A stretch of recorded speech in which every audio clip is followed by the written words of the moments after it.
Hello, my name is Darlene. Welcome to Stand Strong, a fun, educational, inspirational, and motivational show about people overcoming life's obstacles. And these are their stories.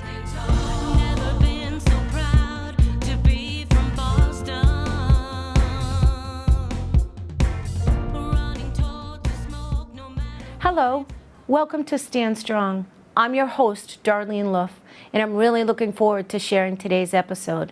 Stand Strong has been on the air for a year now, and we have done some amazing stories of people overcoming life's obstacles. At this time, I'd like to bring attention to the slippers that I am wearing.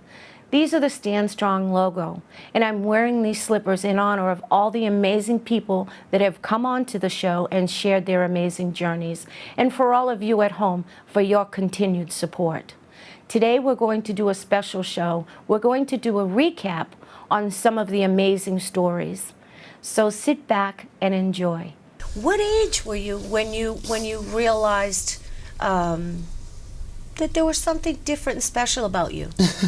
I would have to say around the age of 6 years old, I would go into my sister's room and steal her dresses and wear them and run around the park, and she'd chase me going, "Come back here." And I have a prom dress on and she'd be like, "Come back here right now and take that off." I'd be like, "I'm sorry, I'm pretty." So that was how it started, and I saw that I was interested in girls' toys. So I had the Bratz dolls, I had the Barbie dolls, I had all those things, and I just started to think like maybe I'm more into the girl things than the boy things. Did you ever at one point think that maybe this is just a phase, or maybe, I'm going to outgrow this, or? I mean, at first I was confused as to who I am and what I stand for. So it was more of a trial and error thing. I was like, to me, I thought it was normal for all the boys to play with the Barbies. And at first I thought, is this a phase or is this forever? Mm-hmm. And I started to see, as I was starting to grow up, I would just jam to like Britney Spears on the radio and Pink, and I just knew I was music. I love Pink. Oh, my favorite. I just knew I was like different because all the boys were all like the hip hop and rapping and head bumping, but I was like, that ain't for me. I like my soul sister. But that was how I knew. You are an inspiration. Thank you so much. We're very, much. very grateful to have you on our show, and we will have you back on. It's been a blessing. And if I could get up, I can't because I'm clipped to a mic. But if I could get up, I would get up, and I would do group hugs. Tim, could you tell our viewers a little bit about yourself? My name is Tim Preisinger. I've had Parkinson's, or a form of Parkinson's, actually, for roughly 5 years into it. I was diagnosed about a year ago, for sure, because there's many different variations. I have something called multiple systems atrophy, which, if you Google it, well, first off, you should never Google it.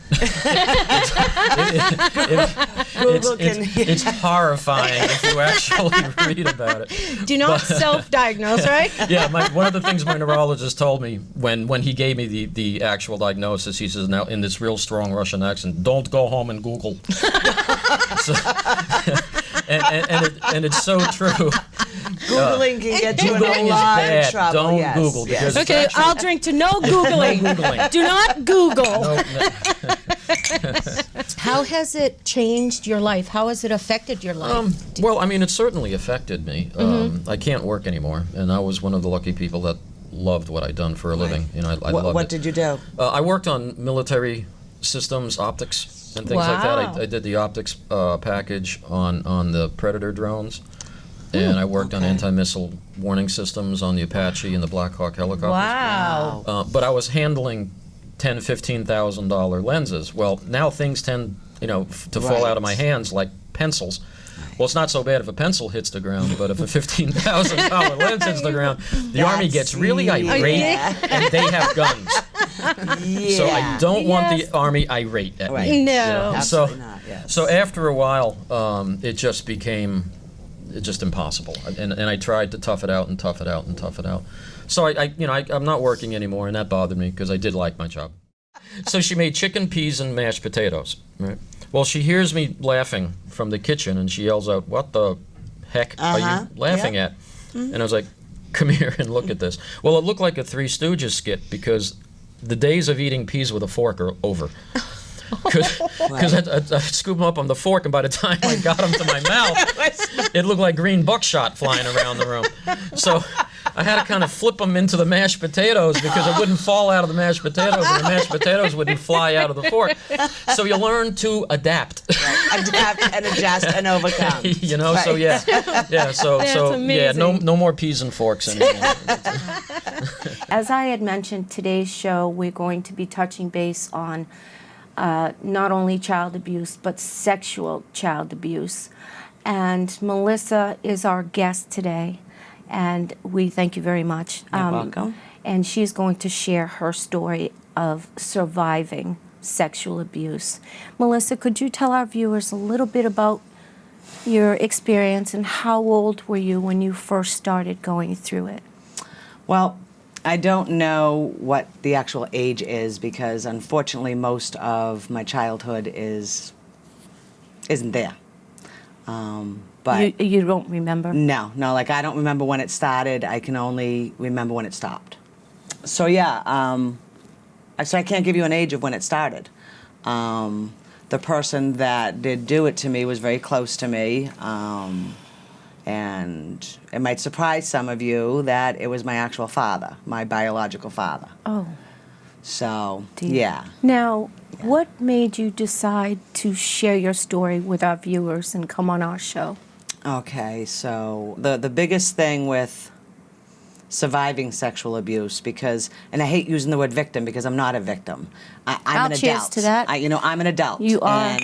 And there's no way that I'm a victim. But the child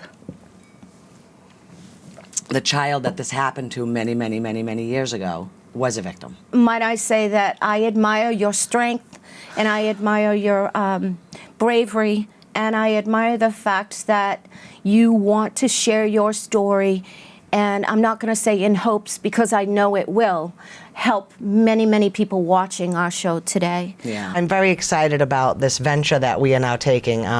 Darlene, we've been friends for. Okay, so I'm not gonna tell everybody out there exactly how long, but it's 40-some years we've known each other. Since very young, and I have always known you to be a fighter and a warrior, and always wanting to, Thank you. put yourself out there and help to make people feel better about themselves. And I think it's going to be a wonderful show, and I'm really looking forward to having other guests. It would be a great thing for people to, if they have a story that they might like to share, or maybe they'd like to actually be a guest on our show, they can certainly do that. If you have an inspirational story you'd like to share, or you know someone that has an inspirational story and would like to be a guest on our show, you can send the information to our email that will be up on the screen. There it is. Thank you very much. And all contact information. And it would be our pleasure to share your stories. I mean, we've known each other for so long, and I used to sing in the schoolyard when I was little. Yes. Remember that? Yes, I used do. to sing I in the do. schoolyard when I was little, and I always said, one day I am going to make this a reality and be able to help so many people. And here we are, and it's just, it's Here we are. amazing. You're right. It truly is. I look forward to you, the viewers at home, tuning in each month to see what special guests we have on the show and inspirational people that are going to be sharing their story, aren't you? Yes. It's something that's really, it's just going to be amazing to see all the good that can come out of this. Camp Sunshine is a camp that's set up for a retreat for families that have a child with life-threatening illness, and the whole family will come to camp and joins us, and it's all paid for and all taken care of. Their medical support, psychosocial support, we have activities, and we run primarily through volunteers, so the children are all supervised and taken care of by a whole crew of volunteers that come and help out. That's amazing. And where is Camp Sunshine located? We are located in Casco, Maine, on beautiful Sebago Lake, located about approximately 30 acres, with a lot to do on there. That's Nice. fabulous. Nice, very nice. that represents camp in a nutshell. You'll see the 3 doors. That's our entrance into our main building, and the 3 doors represents the family, the children and mom and dad. So right off the bat coming in, it's a little bit more unique than maybe another building they come into. And a lot of times the children go into these big buildings and it's more institutionalized. They're going to hospitals a lot of times. So that's just one way to kind of make it a little bit more fun right off the bat and show the representation of the family. Nice. But we had 4 Navy SEALs that swam across Sebago Lake. And Sebago Lake is a 55 square mile lake.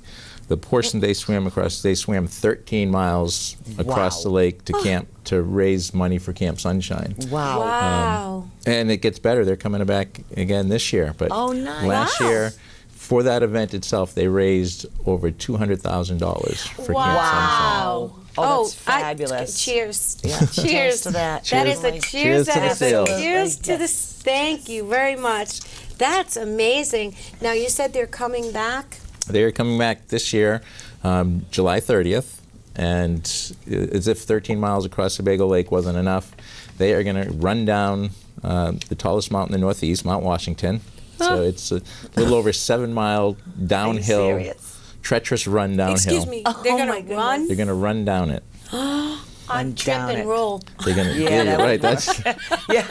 I would trip and Duck and roll, do something, yeah. that's our fear. But And what else are they? then once they get down the bottom of the mountain, they're going to hop on a bicycle and they're going to bike approximately 84 miles to another local camp that's a supporter of us. Oh, my goodness And then they're going to gracious. swim from that camp back over to Camp Sunshine to meet all the families because we have a camp session going on that week. So they're going to swim approximately 4 miles across the lake at that point and join up with our families at camp. Oh, my So goodness it's- gracious. After they run down Mount Washington After they run down and Mount bike Washington. 85, and they're gonna swim. Yes. Yeah. Oh my! And I believe there's 12 of them this year that are doing it. 12. Wow. I'm 41 years old. I have You don't look it. cerebral palsy. Thank you. Wow. I have cerebral palsy. It's something I was born with, and I'm continuing to just plug along and live my life the best I can. Well, you look fabulous. Thank For our viewers at home that might not know what cerebral palsy is, could you explain? Certainly. Cerebral palsy is really a broad term that describes a variety of chronic disorders that impair the control of movement, and usually it's caused by a lack of oxygen at birth, sometimes or right after birth, sometimes infections. There's really those are the most common factors, but there's really not a lot known. They're still learning a lot about CP and what causes it. I was given a 25% chance of survival. Oh my gosh! And So- you're here. I and- need to cheer to that. You are And here I definitely am. a fighter. Congratulations for being here with Thank you. us. Amazing. There are seven to 9, depending on which school of thought you want to go with. And what type do you have? Oh, I have spastic diplegia, which is actually one of the most common. And what that basically means, spastic diplegia. Spastic And the spastic diplegia. part is your muscles are extremely tight. And that, that unfortunately, even with the medications, that is that way every day when I wake up. It's like every day is my like starting goodness. over where that's concerned.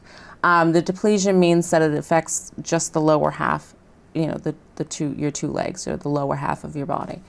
So I'm extremely fortunate. I mean, as a child and even now, I'm amazed at watching the children that have CP that are in they're so much worse off than I am.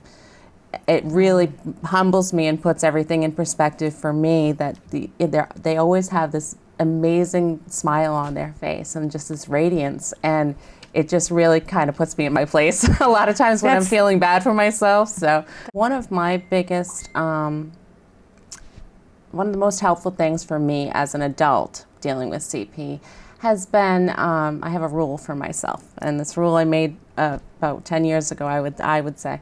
I have a 3-day rule. And the 3-day rule means that anytime something new comes up, whether it be pain, a new symptom, a new, diagnosis of sorts, that I have 3 days. I have 3 days to pull the covers over my head and feel bad for myself and scream and cry and be mad at the world. and do whatever I need to do to process that information. But after those 3 days, I have to get up and do something. It doesn't matter what it is, whether it's doing a load of laundry or dishes or, you know, anything, just to get up and make myself move. And that has really proven to be extremely helpful for me, for my own sanity. Otherwise, it's too easy to just let yourself feel bad for yourself, and you're not going to get anywhere that way. I think that's awesome that you allow yourself that downtime. You have to be angry, to do whatever you want. I love the pull of the covers over your head. Yeah. That's amazing. And then you just face the world again. You have to. It's incredible. That is, I'm going to cheer to that. That is really good advice. Giving And up for you is viewers not an at home, option. absolutely, giving up is definitely not an option. Well, when he was born, he spent only 24 hours in the NICU, and he came home with me, and that was completely against what everybody else had thought. Nobody thought that he was going to be out of the NICU, being that he was 5 weeks early and as sick as he was. But he ended up coming home with me. About 2 weeks of testing, they did what's called a VCUG and MAG3. It's basically when they put dye into your kidneys and into your bladder, and they see what the flow is to come out, and they were skeptical about the amount of urine that he was passing. So they, further investigated a little bit more. They kept an eye on it. He was on what's called a prophylactic antibiotic to avoid any kind of infection because of the way his urine flow was. So at 2 weeks old, we went in to have his team, I like to call him, his team, do like a checkup, a newborn checkup on him to see how everything was going, and that's when everything started. This picture here is a 3D ultrasound that we had when I was still pregnant with Riley. That's amazing. Yeah, you can see his nose and his mouth. Yes, and, you can see everything. And everything. Like I you knew can right away grab he it. was going to look like his dad right from that picture. But these were some of the tests that I was having done prenatally before he was born. These were the ways that they found out that he was having kidney issues. Oh, This one look here, at that. Mr. Riley is only 24 hours old in this picture, and he is in the NICU. Wow. Yep, and this was one of the times that they had warned me about when I was still pregnant. They said he'll never make it out of the NICU. That is Riley now. Look at that. He looks so healthy, and he doesn't even does. look like a little boy that had such a hard No, time. not at all. He's- This is his kindergarten picture. Wow. This is his first year in school. He's so cute, but he does have the little devil in his eyes. Oh, yeah. I see that. Oh, yeah, he But works he's it. so full of life. He Now, is. is there something that you do on behalf of Riley now? On behalf of Riley, I've made a kidney walk team for the National Kidney Foundation. I did the walk this year. In previous years, I haven't been able to do that. Riley's been home with me up until this year. Like I said, he had just started kindergarten in September. So this gives me a little bit of an opportunity to get into more things, getting donations up, raising awareness for kidney disease all over, not just childhood kidney disease, but everywhere. There's 26 million Americans right now living with kidney disease. Wow. And that's all kinds of kidney disease. Luckily enough for me, my son didn't have to go through dialysis and transplant, but there's people out there that they live with dialysis and they have to wait for a transplant. So I'm a huge, huge advocate for trying to find awareness and raising money for treatments because these people deserve a chance at life. At this time, I'd like to bring attention to the book that I am holding. This is the Stand Strong guest book, and each guest would come in and sign a quote that represented their story and how they felt at the time. So let's take a look at some of the quotes. Episode 7 was about cerebral palsy, and Kristen writes, "Courage doesn't always roar. Sometimes it's a small joke that says, 'I will try again tomorrow.'" On episode 12, Danielle House writes, "Life isn't about the amount of breaths you take. It's about the moments that take your breath away." On episode 14, Darlene shares, "Live, laugh, and love." On episode 4, Mike Cates writes, "Everyone has the power to make a difference and create some magic. On episode 5, Charlie Alejandro shares, live each day as if it were your last. Love unconditionally. Love deeply. Live on purpose. Be kind and never have any regrets. And I shared on episode 1, you're not breaking me. I have an unbreakable soul, a given heart, and a courageous, contagious smile. If there's a viewer out there, someone out there watching who may be struggling with something similar as to you, what's your advice to them? What, Don't give up, don't quit, and don't sit on your butt and feel bad for yourself. oh, here. That is an I drink That's too. a big one. That is And yes. absolutely. Yes, I Thank agree. you. I also put up my email if anybody is going through a tough time and want to ask me for support. I Oh, put that up for very you guys. good. Excellent. If we could get that up on the screen, that would be fabulous. can So it's talk to me for contact hours. information. Yeah. Thank you. You're able to overcome this. You know what I mean? You don't have to let this define you. You can let this survival, raise you up, bring you up. Well, I'd like to thank you for the T-shirt, but You're very welcome. more importantly, thank you for the opportunity to spread the word about Camp Sunshine. If you know of any families that can benefit from Camp Sunshine, please send them our way. Volunteers, a lot of ways you can help, not always just by donations, but by donating your time. Come volunteer. On the screen you can see our website. Please check that out or give us a call at 207-655-3800. And we'd love to have you help. Excellent. Fabulous. Do you have any advice for anybody watching that might be going through something similar? Well, there are a few things I think that have been key for me. Is just to keep yourself moving. Even if it's the last thing in the world you want to do.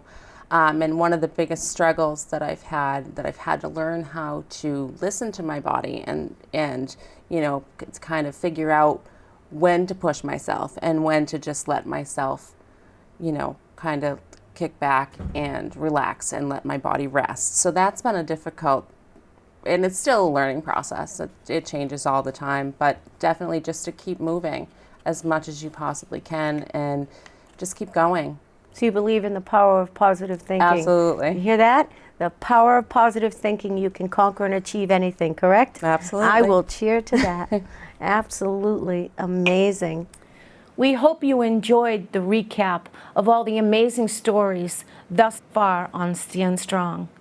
We look forward to sharing many, many more stories of inspiration and hope. As always, remember to stand strong. Till next time.